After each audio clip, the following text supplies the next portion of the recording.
Hello, everybody. Welcome back. Thank you for joining me. I have something a little bit different this time.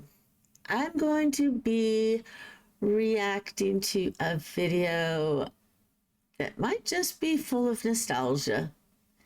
However, it is titled You Might Be Old If You Remember These. So I'm not old. Therefore, I probably don't remember any of this. But, you know, maybe your grandparents knew some of these things. Let's go. So let's get started taking this little walk down memory lane that none of us are old enough to remember, right? None of us.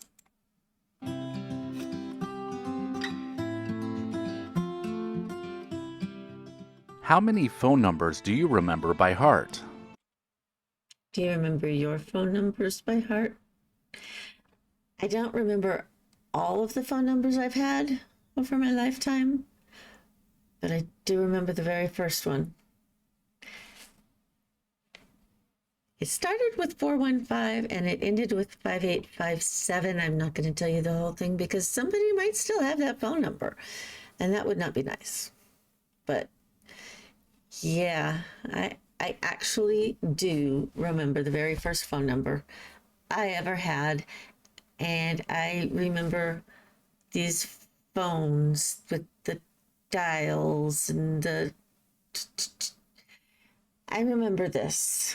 And actually, it looks like it's not even one of those plug and play type phones with the little things. The upgraded version of the dial phone. I think they. Not too long ago, we used to have quite a few stored in our brain. If not, there was a written list of numbers stuck to the refrigerator. Today, some people don't even know their own number. Young people especially have grown up without the need to memorize any phone numbers because their smartphone keeps track of it for them. Many of us can even still recall our childhood numbers because it was such a big part of growing up in the era of wall-mounted home phones.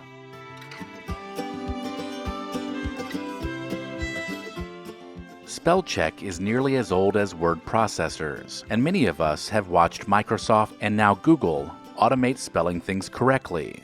This has minimized the need to own a dictionary. Spell check is so prevalent everywhere. Why are there still so many people sending email messages, text messages, everything with misspelled words? I don't understand that. I really don't. I mean, it's not like they have to go find a dictionary or anything. Therefore, very few of us these days use it to check the spelling or even to define a word. Dictionaries were once books that could be found in just about every home. But just like many other things from the past, we have traded physical dictionaries for digital ones. One of the best parts of owning a car from the 1960s and 1970s was the built-in air conditioning that came in the form of the small triangular window that could be vented to direct fresh air into the vehicle. These vent windows were found in just about every car and truck because they were functional features that everyone appreciated. As more cars offered true air conditioning as a standard feature, vent windows were not utilized quite as much, and they just became another feature that was trimmed from the design of more advanced, fuel-efficient cars.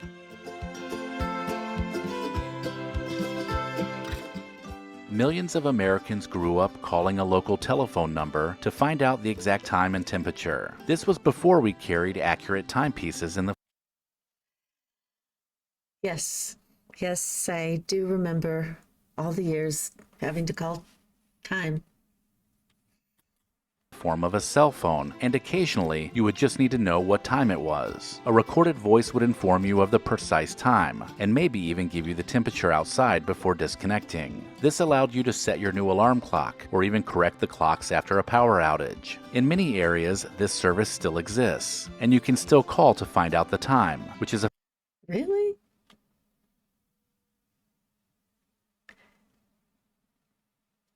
having thoughts. Okay. Fun reminder of the past. As a kid, we used to spend a lot more time looking at the coins we used. This was a time when cash was still king, and coins offered special features that made them collectible. There were wheat pennies, buffalo nickels, and even silver and half dollars. Sometimes these were even given as gifts from grandparents, and most of us had more than a few of them. Back then, coins were used more frequently, and so we spent more time looking at the ones we were given. Today, some of these rare coins are worth a pretty penny, and it makes you wonder about those coins you once had.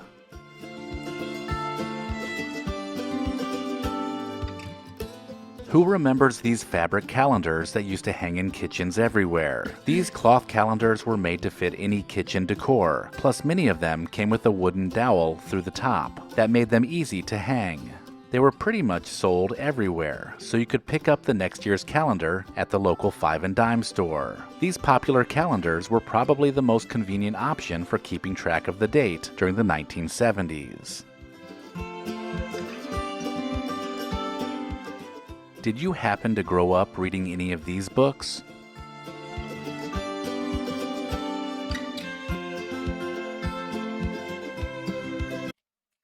Okay, gotta see. Honestly, I don't think I ever read any of those books. Did watch TV series sometimes.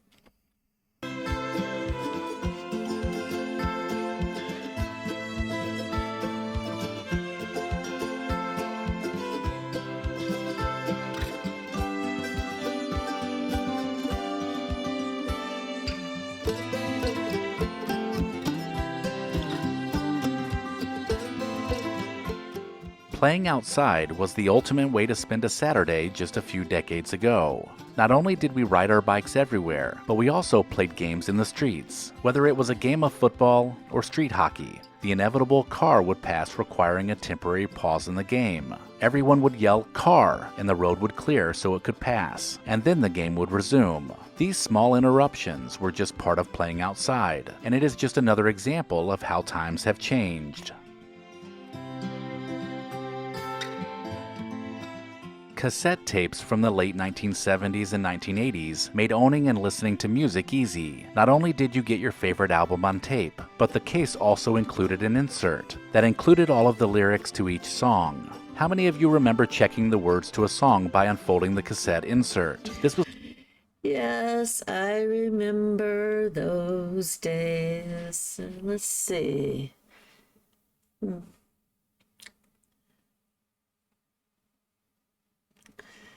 Surely I must have had some of these.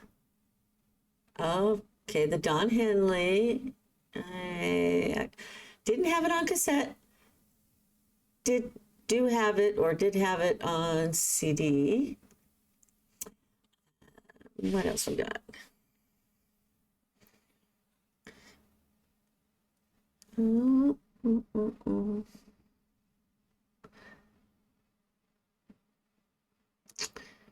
That might just be the only one that I have from this list. Okay, how about you? Do any of you recognize any of these tapes from your collection? was always a bonus when you needed to double check the words before you sang the song aloud in front of friends. While you had the insert out, it was also a good time to check out the album artwork too.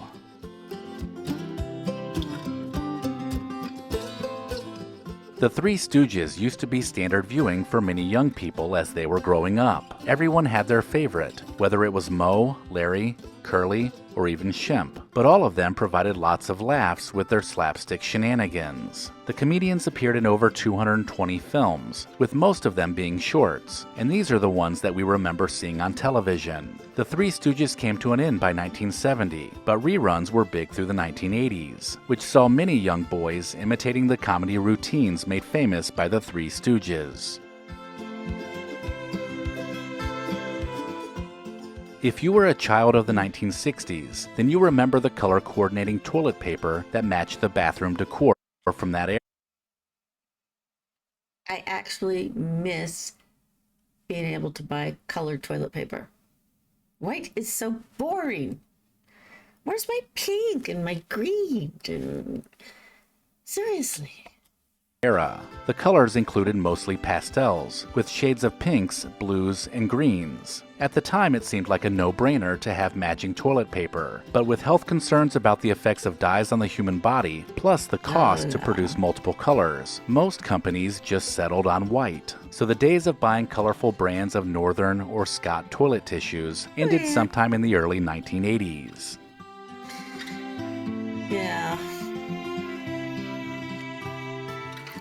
During the 1960s and 1970s, it seemed that just about everything came in a tin box. It didn't matter if it was Band-Aids, cocoa, or sucrettes. These little tins were everywhere. Most households would also find creative ways to reuse them once they were empty.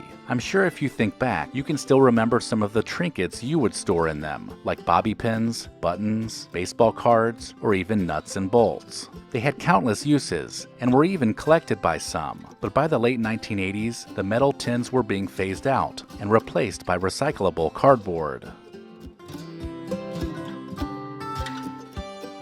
There was a time when soda vending machines looked like this. You would drop your change in the There was one just like that at the gas station across the parking lot from the Five and Dime store.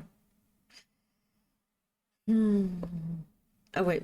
I'm too young to remember these things. slot, open the door, and pull out a nice cold glass bottle. The machines didn't offer the same variety of flavors you would find today, and that's because back then, companies like Coke and Pepsi stocked the small vending machines with just one flavor. These now vintage machines remind us of how things used to be, when everything was just a little bit simpler. Did you own any of these albums?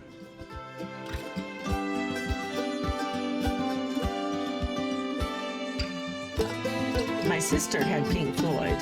I think I might have had Blondie.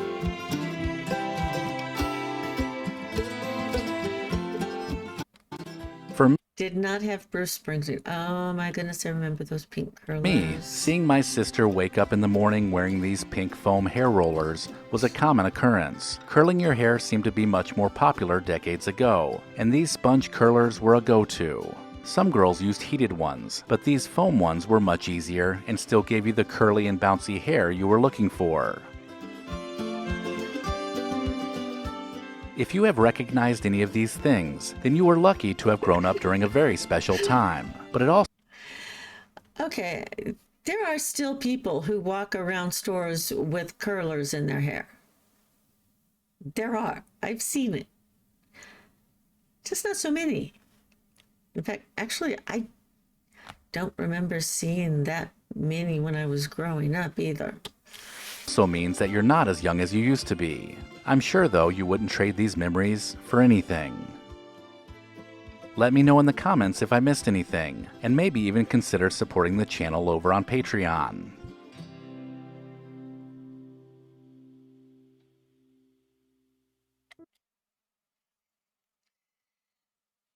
Okay.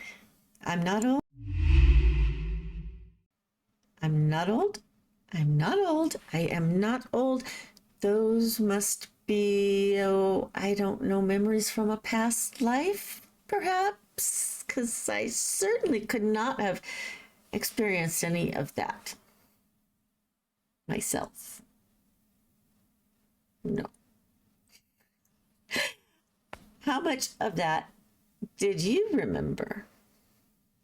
I know some of the people who watch my channel are in close proximity to my age, so wouldn't be surprised if y'all have memories from past lives too. Okay, well, I am gonna wrap this one up, so don't forget to like the video, leave a comment, subscribe to the channel, check out my Patreon and my merch store, and I'll see you next time. I hope you enjoyed this. Talk to you soon. Bye.